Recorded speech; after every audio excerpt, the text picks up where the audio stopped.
જો મને સાંભળ, હું એક વાત કહું. હર વર્ષ ગરબા સિઝન આવે અને જાય, આવે ને જાય, અને હું સારી નકમી જાતી જ નથી. અને મને જવું છે, પણ મને જે હું 116,000 લોકોને વાત કરું છું એવરીડે ટિકટોકમાં, મને ડર લાગે છે એકલા જવા માટે. કારણ કે મને લાગે છે કે હું કોને સાથે રમીશ ગરબા, અને હું પછી જઈશ તો હું શું કરીશ? અરે કોઈના સાથે વાત નથી કરવાનું, સાલી ગધેડી જવાનું, નાચવાનું, ગરબા કરવાનું, બીજું શું? ખબર નહીં મને કેમ આટલું બધું ડર લાગે છે.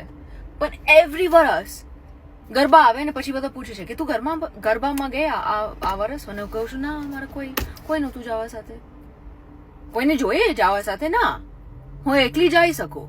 જો હું આ ખાલી વિડીયો બનાવું છું એટલે હું નેક્સ્ટ યર જયારે ગરબા આવે ને જાય, હું આવે ને જાય નહીં થાય, આવશે અને હું પછી આ વિડીયોને જોઈશ, અને પછી મને લાગશે કે તું સાલી ગધેડી, તે તું જ કીધું બધાને કે એકલી જઈ શકે, એમાં કઈ પ્રોબ્લેમ નથી.